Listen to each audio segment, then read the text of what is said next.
Değerli Nevroz Uysal Aslan, sizin de bildiğiniz üzere öncelikle Şırnak'ta defnedilmek istenen bir cenazenin engellenmesi söz konusu oldu. Bunun ardından da yine Lice'de mezarlık tahrip edildi. Mersin'de taziye kurulması engellendi. Aslında bir yanda bir süreç işliyor. Önder Apo'nun çağrısına cevap olmak için halk da elinden geleni yapıyor. Siz siyasi parti olarak da bunun mücadelesini, çalışmalarını yürütüyorsunuz. Ancak iktidarın da bir yandan saldırıları ve politikaları, savaş politikaları devam ediyor. Siz bunu nasıl değerlendiriyorsunuz? Tabii öncelikle yapılan bu saldırıların mezar taşlarının kırılmasından taziye kurulmasının engellenmesine, defnedilen tabutun kendisine saldırısından taziye eden ablukaya alınmasına tamamı bir bellek, bir hafıza içeren bir mesele. Çünkü Kürdistan'da taziyelere dönük engellemeler, cenazelerin kargo ile gönderilmesi, farklı şekillerde teslimi ya da kimsesizler mezarlığa gömmesi politikası devletin yürütmüş olduğu Kürt sorunundaki çözümsüzlük, güvenlikçi ve düşmanlık politikaların bir parçası olarak sürekli olarak yürütülmüştü. Burada sadece yaşamını yitirenlerin değil, bilhassa arkada kalanların, geride kalanların, yani yaşayanların onuruna, vicdanına, bağlılığına, saygısına dönük bir saldırı girişimi olarak her zaman okundu. Çünkü ölüye de saygı, yas hakkına da saygı en temel insani haktır ve insan onuruyla doğrudan bağlantılıdır. Bu mesele, ya daha doğrusu bu politika ve bu saldırıları hangi süreçte olursa olsun, hangi evrede olursa olsun, ne şekilde gerçekleşirse gerçekleşsin, kim eliyle, kimin talimatıyla gerçekleşirse gerçekleşsin, ne bu saldırının doğrudan bizzat muhatap olan aileler, ne Kürt halkı, ne de bizler bu saldırıları kabul etmedik. Buna karşı tam tersine yasımıza, taziyemize daha çok sahip çıktık.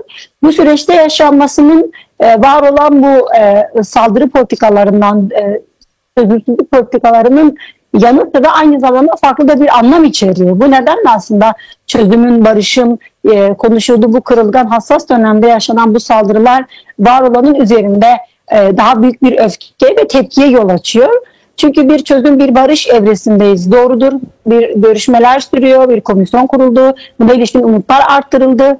Buna ilişkin atılacak daha çok adım atılması gerektiği açık. Aslında bu saldırılar aynı zamanda hem çözüm istemeyenlerin, Kürt halkın en temel değerlerini tabiri caizse kaşıyarak, yasayarak insanlarda güven zedelemesi gerçekleştirmesi, hem de bu düşmanlığı tekrardan Kürt halkına hatırlatması meselesi var. Burada önemli olan bu çözüm ve barış sürecindeki samimiyet, ciddiyetin bu saldırıların engellenmesinde ya da bu saldırıları gerçekleşenlerle ilgili nasıl bir tavır ve tutum aldığıyla alakalı bir mesele.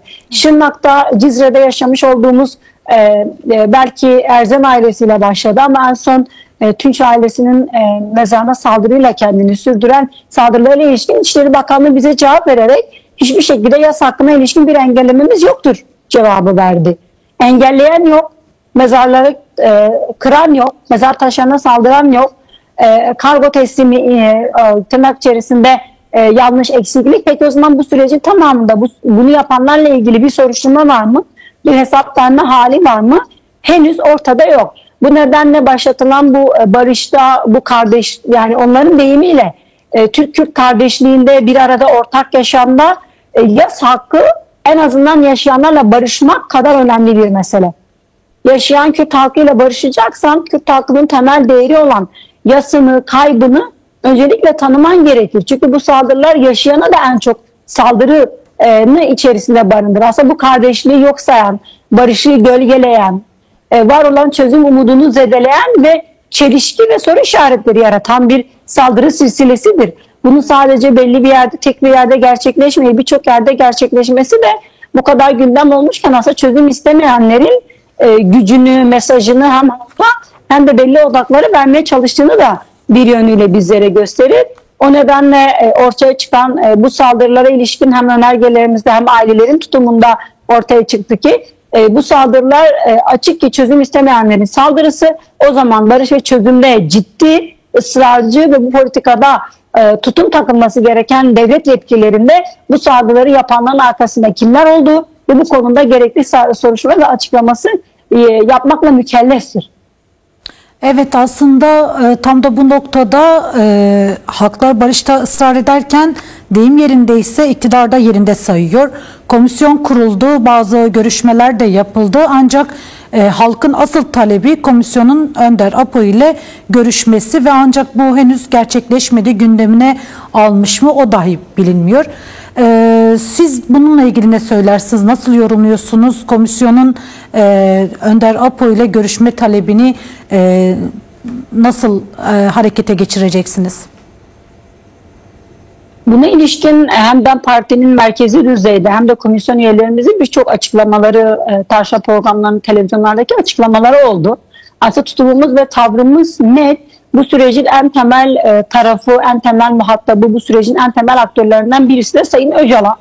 Ve Sayın Öcalan sadece Kürt tarafını temsilen, DEM Parti'yi temsilen, PKK'yı temsilen değil. Aslında Sayın Öcalan varlığı, duruşu, fikirleri, düşünceleriyle buradaki çözümü de aşan, var olan bu sürecin de temel aktörü. Aynı zamanda bunu da aşan daha yoğun, daha yüksek bir muhatabiyeti ve kurulacak bu komisyonda da en çok kurulmasındaki önemi ve ivedilikliği, gerekliliğini altını çizen bir aktördü. Bugün komisyonun Sayın Öcalan'ın görüşmek istememesi ya da bu konuda bir ertelemeci tavır içine girmesi tabii ki komisyonun yürütmüş olduğu bu çalışmalara gölge düşürüyor. Soru işaretlerini arttırıyor.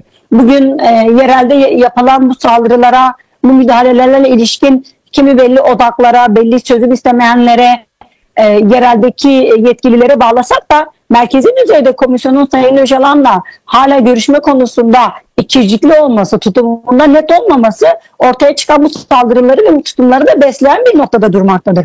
Bugün bu savaş sadece Kürt halkının varlık savaşı değil, devletin içerisinde odaklarında da çözüm isteyen istemeyenlerin de kendi aralarında iç çekişmesi ve savaşıyla alakalı. Eğer bunların tümünü sineye çekecek, bu tümünü gerçekle ortadan kaldıracak cesaret, feraset, ciddiyet olmazsa ne bu komisyon gerektiği gibi görevini yerine getirebilir ne de bu süreç belirlenen zamanda, belirleyen hizada ve yolunda ilerleyebilir. Tam da bu yolun şaşmaması için gerekli adımların gerekli yerde, gerekli zamanda atılması gerekir. Evet. Komisyonun 8. toplantısı olacak ancak hala Sayın Öcalan'la görüşme yöntemini tartışmamış olması bir eksikliktir. Komisyonun varlığına da gölge düşürür. Bu noktada kimi çevrelerin mesele sadece Sayın Öcalan'la görüşmek bir şeklindeki basite indirgen tavırların tersine Sayın Öcalan'la görüşmek, Sayın Öcalan'la tavır, Sayın Öcalan'ın tecridine ilişkin tutunacak hukuksal, politik, siyasal tavır, Sayın Öcalan'ın fikirleri, konumu itibariyle devletin alacağı konum ve tavır Kürt halkına çözüme bu sürece karşı tavırdır.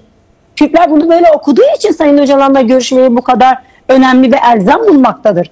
Devletin ciddiyetini, komisyonun ciddiyetini ve cesaretini Sayın Öcalan'la kurulacak ilişki, temas ve Sayın Öcalan'la yaklaşım belirleyecektir. Bu bir turnusol kağıdı mı dersiniz, bir ayna mı dersiniz, bir belirleyici konum mu dersiniz? O nedenle Kürt halkı yerelde yapılan kimi uygulamalarla, devletin kimi söylemleriyle daha doğrusu çözüme yönelik var olan sorunun belki %10'unu bile tariflemeyecek söylemler ve konuşmaların ötesinde somut adımlar ve değişim beklemektedir. Bu değişim ve somut adımların en belirleyicisi de Sayın Öcalan'a yönelik yaklaşımdır. Tecridindeki değişimdir, özgürlüğünün kapısını aralamaktır. Bunları beklediğimiz, talep ettiğimiz, istediğimiz bir noktada komisyon hala görüşmekten çekiniyorsa o zaman bu sürecin gidişatı nereye gidecektir diye sormak bu halkın hakkıdır.